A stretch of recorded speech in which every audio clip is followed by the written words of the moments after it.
Chasing the Bullet, a Royal Enfield documentary, is filmmaker Chris Zahner's 22-minute tribute to the Royal Enfield motorcycle and those in India who have dedicated their lives to this machine. Last year, Chris went to India to make a documentary. Chris is here to tell us how he did it. I'm David Blasco. I blog about Royal Enfield motorcycles. Also with us is Corinna Mantlo, co-founder of the Motorcycle Film Festival. Chris, Corinna, hello. Hey, David. Hi, glad to be here. Do you want to start off by telling us what Chasing the Bullet is, and maybe even what the Royal Enfield is in India? Sure. Chasing the Bullet is a film that explores the relationship between this motorcycle that was frozen in time and space and generations of people in India. And as Royal Enfield, I thought it was a story that has not only is it a unique story, but it's at a very crucial time to make sure we kind of record this story before it gets translated and rewritten by the sands of time, if you will. Royal Enfield, as we all know, is reemerging on the global market and doing very, very well, and its influence is gaining more and more. But it is now a modern company making a modern motorcycle. And I thought it was important to explore the history of the old machine to give a little bit more context to the new machine and what it came from, and also to pay homage to a lot of the people that have been there for so long. I think one of the things that comes through really strongly in the film is that this isn't, in India, just a matter of brand loyalty. They're really passionate. In fact, in the movie, one fellow compares the respect for Royal Enfield to religion. Yes, that's Jonathan Gibson. It's much more than a motorcycle. It's much more than a lifestyle. It is a piece of iconography for them. So the motorcycle got stuck in India, in a sense, as you've put it. After India becomes an independent country, the British Empire, it's no longer part of the British Empire, but they adopt this motorcycle from the British, and they really made it their own in a way that seems to make it not just a leftover of imperialism, but something that is truly patriotic and part of India. And I completely agree with them. It is now an Indian motorcycle, an Indian brand. And one of the ways that the personification of this machine really manifests itself is that Royal Enfield, the motorcycle itself, is a lot like India. In fact, this is something that Bobby said in a third interview that I'm sorry to say that it didn't make it into the film because the audio is just a little bit screwy. And I hope to put this in some outtake material that I'll be releasing soon. But he says, it's actually a miniature like example of India. Or India is a great example. Or India is a gigantic example of Royal Enfield. Not perfect. It's rewarding. It's spiritual. You travel on it. I'm literally reciting verbatim a lot of these things that he kind of listed off. But at the end he says, it will never completely satisfy you. Never. It will leave you just a little bit short of, and then he goes, kind of like a satisfactory grimace, if you could say. And you really have to experience India on a Royal Enfield because they're just so harmonious in nature. And that's one of the things that I kind of wanted to capture on film. And it's incredibly difficult to do. Now, ironically enough, Bobby, who I deeply respect and incredibly privileged to spend quite a bit amount of time with, he told me kind of near the beginning, he said, there's no way you could ever capture this whole story on one film. It's not you, it's not anybody else. It can't be done. There's just so much. So once that kind of sunk in, I realized, okay, I don't have to make the end-all, be-all, all-in-one film of the Royal Enfield. I just have to make a good film. Well, you, in the film, managed to make some fairly profound statements very quickly. I was really enjoyable to watch. There's a considerable amount of humor. Bobby Singh talks about being afraid the motorcycle won't start when he walks over to it. But they see it as part of the personality. Absolutely. And you just have to take it as that. While they can be finicky and they can be a little bit stubborn, if you know what you're doing with it, it can spend its entire life, or it'll spend your life by your side. And I think that a lot of these guys are a testament to that. It's a living testament, still very living testament to old machinery, and we've kind of lost touch with this kind of machinery. But over in India, it is alive and well.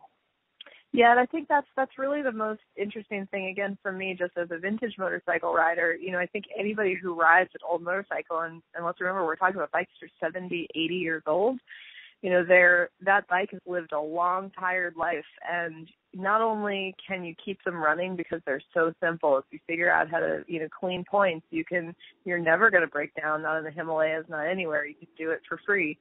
And then to know yourself how to do that for your motorcycle, you have an immediate relationship with this bike, and it becomes something more.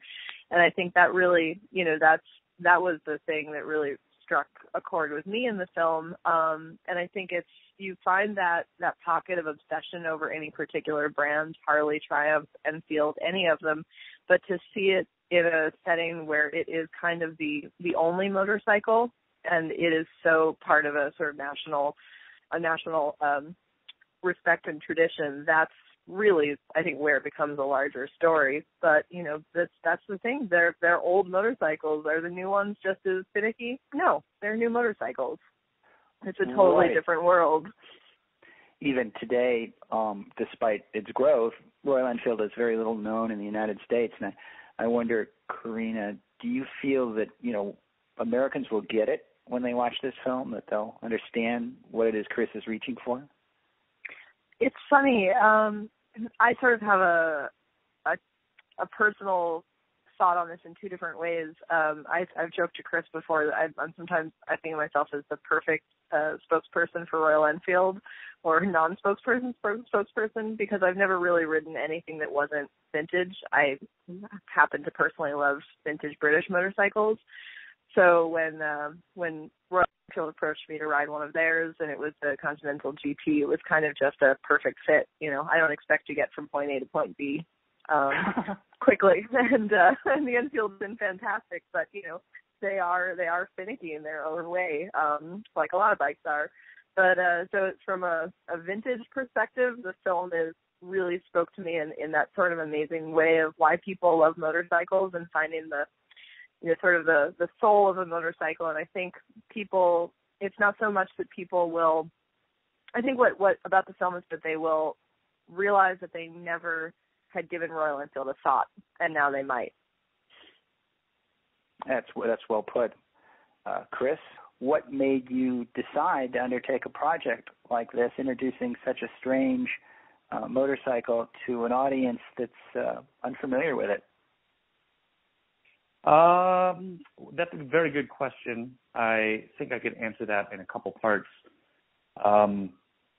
First, it was unfamiliar to me for quite a while until I ended up in Nepal in 2011, and I was into vintage motorcycles. I kind of randomly ended up in Nepal, and when I did a little bit of research on Nepal in general, I found out that there were Royal Enfields there. And at the time, I really didn't, I knew what a Royal Enfield was, but about as much as anybody did at that time in 2011. It was that English motorcycle that, weren't there a few of them over in India or something? And so I kind of made it a point to search them out.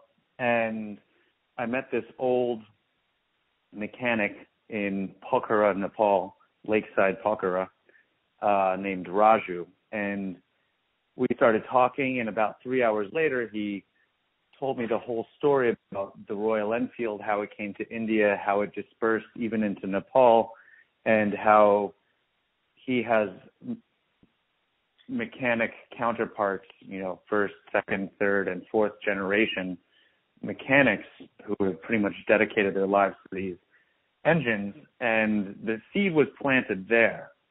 I thought it was a fantastic story, but at the end of my trip, I was out of money. I had my flight home, and that was about it. In the meantime, I had done a lot of video recordings and essentially just travel videos. Instead of taking photos, I took videos, and I would stitch them into little kind of episodic videos of my travels. And fast forward a couple of years, that developed a bit, and I really wanted to take a serious tone, and I wanted to do something in the documentary tradition. I had this story in the back of my head for quite some time, and I knew that there were a few things that were going to be in my favor for a story about Royal Enfield. One, in India, there are tons of them. The passion is very, very strong. The Indian culture, the Indian people I knew were very open, warm, and helpful. And on top of that, you can stretch the US dollar quite far in India. So I kind of just bet the deed to the house on that. I started reaching out as much as I could via the internet and finding people on Facebook and putting a few feelers out there. But before I left, I didn't really know too many people. I just kind of gambled that if I showed up and really started pounding the pavement, all of this would kind of come to fruition. And ironically enough, that's kind of what happened. I don't know how I could have a hunch as drastic as that, but that's precisely what happened. Was this the biggest project that you had attempted to date? I mean, how did you attack this as maybe your first major effort? It was definitely by far, it was a major leap from what I had attempted before to what I was going to attempt with this. I had done a couple practiced little videos or documentaries with friends and family and stuff like that, but everything from lighting to audio to juggling cameras, quite literally, cameras on tripods with audio and lighting and whatever chaos is going on in the background while trying to manage an interview to get people to tell their story the way that you want them to tell your story was all very new to me. I had to kind of jump into the deep end and hopefully learn how to swim. But I knew that there was going to be enough time and patience with the people involved, mainly because of their passion and just the culture of the Indian people, to be very patient with this. And somehow I knew that before I even went, and it kind of turned out that way. So it was really a delicate balance of many, many, many factors that I found myself in the middle of. Like I said before, just kind of betting on the fact that it would kind of work out to some degree. I had an idea of what I was going to produce, but I knew that there were many forces at play, and I was just going to allow whatever I captured to become the story. And, the outcome could have been very, very different in many different directions, but I'm pretty happy with what I captured. The response.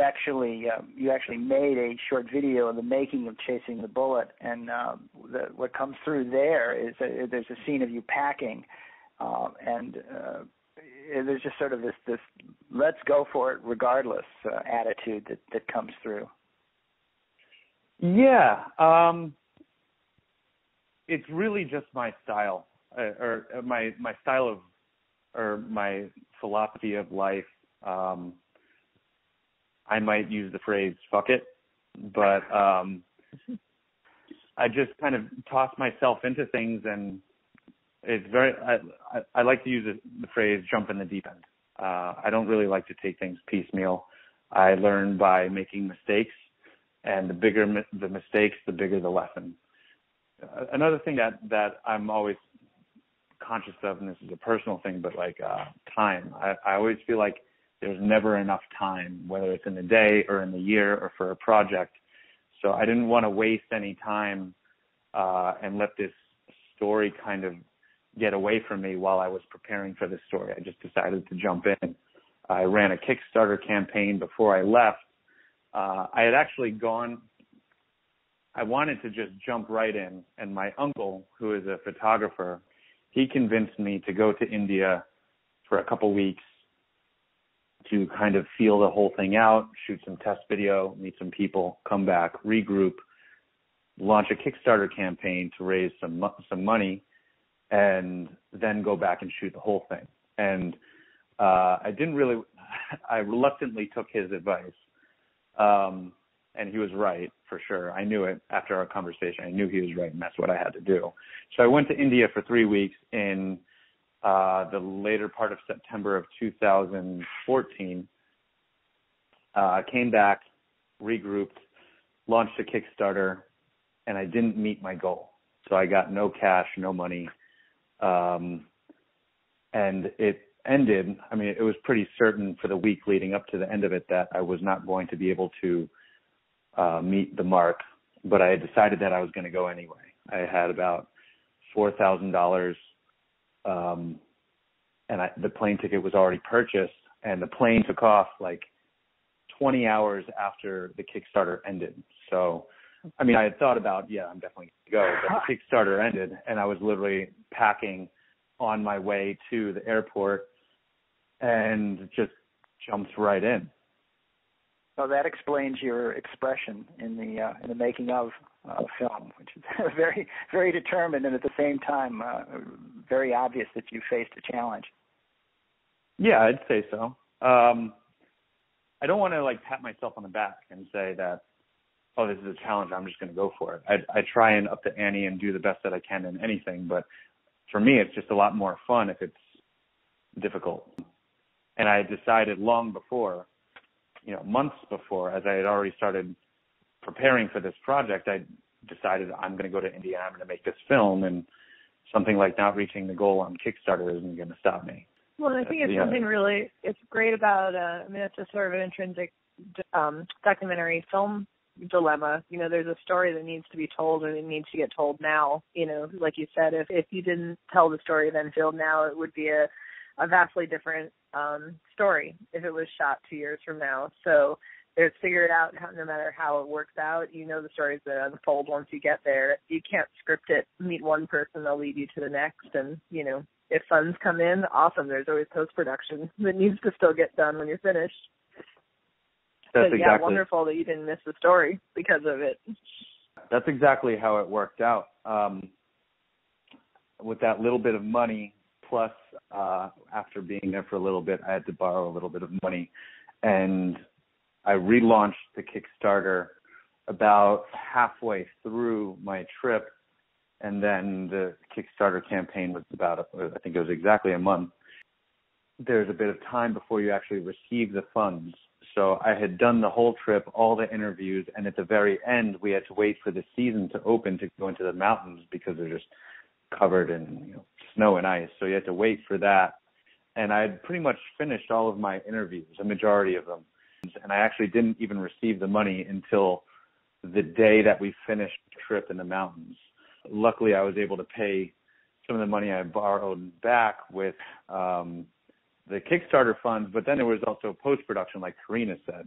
I would say that the Kickstarter funds accounted for about half of the total cost of production, post-production, everything. So definitely a determined effort, but I would totally do it again. And I don't mind, especially at this stage in my career, I don't mind personal investment. It's in my mind, it's pretty much negligible. The investment that I have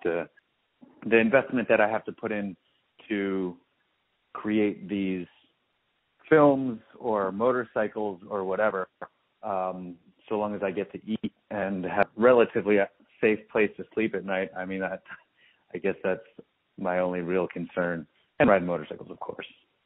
Well, here's a question that perhaps you and Corinna can answer for me, a layman. The artist goes to all this trouble to make this production, travel on top of the production costs. And then you release it on YouTube for free so that we can all watch it and enjoy it. What is the business model? I mean, how does that work? Oh my God, is there a good film business model? Independent film model? Yeah. If there is, I want to know about it. Business model, there is no model. There are various ways to explain, and I'm sure there are a lot of people, especially business-minded people, who would totally scoff at this idea. But I think that I have come to agree with the new school of thought where if you go out and you produce these things, whether it's music and you put it on SoundCloud or it's videos and you put it on YouTube and you build an audience and you keep putting all of your creative stuff out there, eventually, if you make enough good stuff, it will come back to you. This is total departure from what it was before. You would kind of woodshed it and develop, and then when you have something really good, then you would go and pitch it in the hopes that somebody would buy it. Yeah. Go on. Oh no, I was just going to say, and really just the ability to shoot a film. You know, when you can take this conversation back 10, 15 years, just to buy enough mini DV tape stock, not even talking making real films, but just to do a video would have cost thousands and thousands of dollars, and transferring and the equipment to travel with and all of this stuff that used to go into, you know, to shooting, developing and editing films is a cost that we as filmmakers have taken off of us now. You're literally changing the conversation to now you can in theory shoot a film that can screen on a full-size movie theater in good quality on a couple $100 camera and, you know, a laptop to transfer it. Like that revolutionized the independent film world, and it's changing exactly these models of what does that mean? You know, we're not investing. You don't need to find startup investment for $100,000 to make a film anymore. The trade-off is, you know, without having made that connection to investors and distribution companies and all of that stuff, these films might not go as far as possibly they might with that back end, but how many stories don't get told that way too? Exactly. So in terms of trade-off, the trade-off is comparatively low. I would say that the kit that I assembled, which were very basic rudimentary cameras, I had one GoPro, I had what I call my B-roll camera, which is a slightly higher quality camera, a Sony NEX7 and that would shoot in 60 frames per second at a very nice quality. And then I had my two, what I called my interview cameras, which were Canon EOS M, and I have a 35 millimeter and a 50 millimeter vintage 1970s Nikon lenses with an adapter to adapt to that. So each of those cameras, I got those on eBay for maybe $100, $110 a piece, plus the adapter was $12, plus the body of the Canon EOS M was $250. So all in, I was about, $370 in. The Sony was about $500, barely used on eBay. Audio, lighting, I would say my whole kit, including the cases, tripods, and everything, was less than $3,000. Plus, my own investment of, at the end of the day, including the Kickstarter funds, my own investment was another $7,000 or so, maybe $8,000. So for about $10,000 or $11,000 of my own personal investment, I was able to do this. Now, I don't think anybody these days just throws around $10,000 or $11,000, but the trade-off would have been, to break it down the way I would break it down was, would be going out to dinner and drinks every Friday and Saturday night for a year. So instead, I didn't do that, and I worked. Yeah. And that's what it came down to, and I was very happy to do that. Compelled even. didn't see any other way.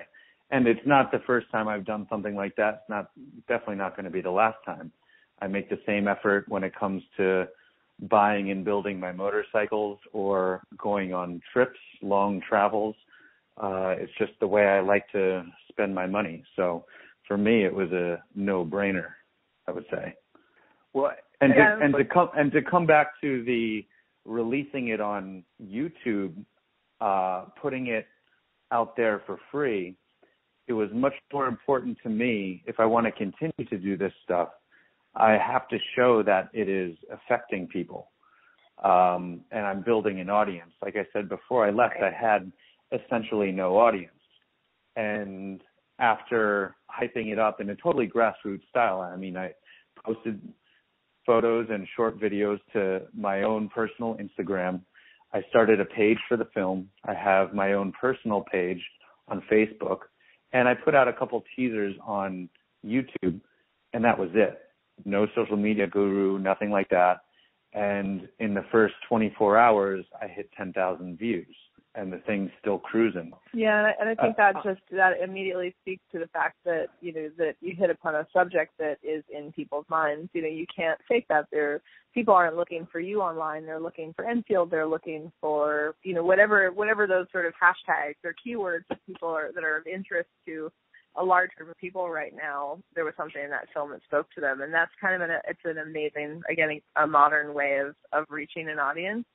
Again, back to when film festivals were very exclusive, and you had to decide, decide which ones you would sign with because the others wouldn't accept you if you didn't, and so your film takes this chance on being seen and maybe winning a Cannes Award or maybe being seen by no people. That's it's not the world we live in anymore. And it's kind of beautiful that it can be up there for free. You're still able to, any filmmaker is still able to have discussions about selling a film after the fact for distribution. They're still able to enter film festivals, specific and not specific, with something like Motorcycle Film Festival. And it's kind of again, is it a smart business model? I don't know yet. I struggle with this every day, but it's an interesting way to find your audience and get your message out for something that was done, without a team of PR and a lot of money behind it, which makes the story told by the little guy and the underdog possible and important. Well, the psychic investment certainly is another factor, along with the financial investment. On YouTube, you don't have to wait for the New York Times review. The comments start showing up immediately now. In the case of Chasing the Bullet, the comments have been people are wowed. I mean, it's obvious that they adore the film. Many people thanked you. I mean, how did it feel when you start getting this critical reaction? It's very, very humbling and makes the whole process totally worthwhile. I feel such a net positive after the fact, knowing how much effort went into this, only for people to like it, and then to look back on it and think, well, not only was I able to do that, but I was able to travel India for 6 months, do some incredible riding, and make tons and tons of friends. I mean, I have more than 2 handfuls of what I would call very, very good friends over in India, not to mention the hundreds of people that I met along the way. I would say that my Facebook friend count has spiked easily 300, maybe 400 people since I left for India. So for me, the net positive is priceless. It's great to have the great response. Some of the people who were involved or knew about the film, who have whose opinions I really trust and respect, and know that they wouldn't filter their response for me. To have them give their applause, if you will, that really meant a lot to me. And, it just in conjunction with everything else, and hopefully being able to carry this into the next project, whether it's momentum or audience or whatever forces may be, it gives me a whole lot more wind at my back. So, Chris, in addition to making films, you actually have made motorcycles, customized motorcycles. You ended up producing a custom Royal Enfield Continental GT, which is the newest model, and yours is really quite a change from what you get from the factory. How did that come about? Like a lot of my other motorcycles, I just kind of get this vision in my head that I just have to see through. I spent so much time riding so many different Royal Enfields. The old ones, the new ones, the new Continental GT. And it just kind of like sunk into me.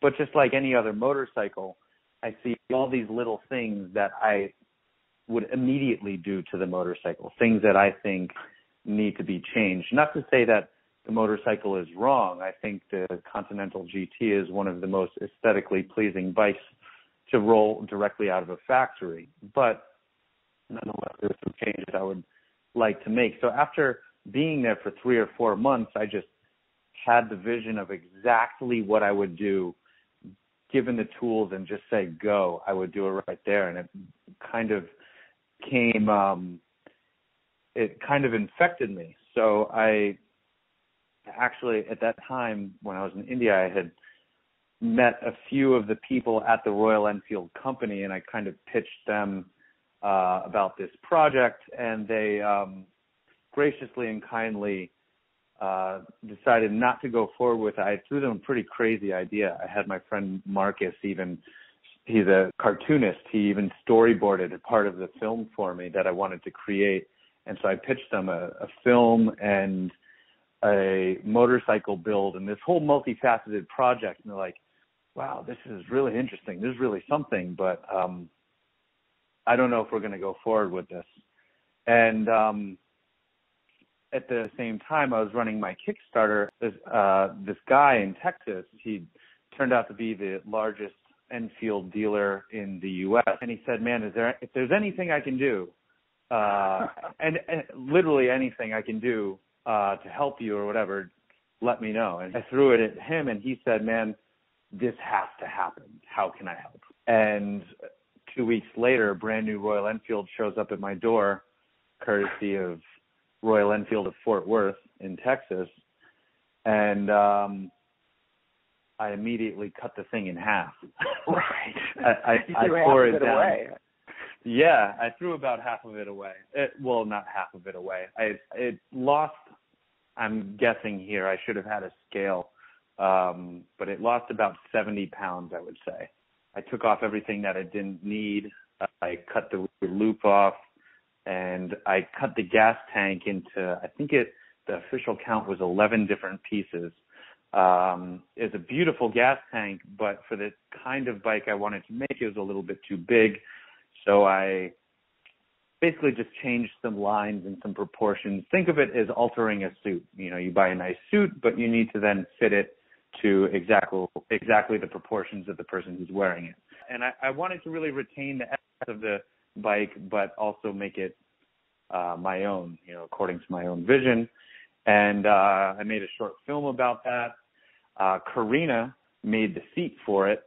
So what was for this build, for the Continental GT build, was this to be a street fighter or the ultimate cafe racer? Or I think it was really just tailored to my aesthetic and to my functionality.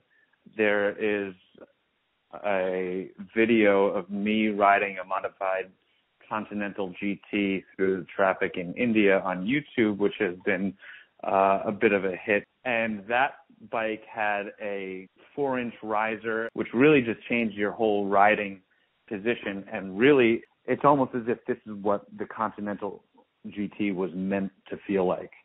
So that precipitated a moto-style handlebar. For me, there was no other way that I would do it. And that kind of dictated a lot of the rest of the build, and then couple that with my aesthetic, which is usually everything you need to make the bike run and nothing more. I like a bit of a minimalist style, and Corinna, also being in my backyard, she really lends her craft and her style well to this build, and I thought it was going to work out great, and it did. You know, I just take the direction from the build. You know, there's a lot of keywords thrown around always, cafe racer, this or that, or a million different things. I think that, the bike that Chris built is really, it's like you said, it's a very stripped down, very tailored, personal, slick bike. And so we kept exactly that for the seat. Simple. It complemented the tank, everything about it. Just, the finishing touch to make sure that, that everything had a concise look, and make it look a little slick. Give it leather instead of vinyl because we can. And exactly. Yeah. Well, Chris and Corinna, again, is this a challenge that every filmmaker makes that you're working on your next project already? Meanwhile, all people want to talk about is the one you released last week. It's true. Well, I'm very happy to talk about it all and talk about other people's projects. I think I don't want to speak for Corinna here, but I'm sure she feels the same way. I would like to see other people continue to make their own films and tell their own stories. It will only continue to fuel this culture and community and passion of just regular, cool people doing cool things and having a good time. I mean, that's what it's really all about. Back to the business model. There's no real business model. It's just do it because you love it. Yeah, it's funny, you talk about there's no money in motorcycles and there's no money in film. It's like we've got the double whammy on that, but it's kind of I know why I do it, and I think Chris knows why he does it. And I think the more people you talk to in the motorcycle community, this same sentiment is very prevalent. Is that we give to the motorcycle community, involve ourselves in it because of what it gives back to us. It's not always monetary. I do make a living making motorcycle seats, but that was born out of being involved in the community.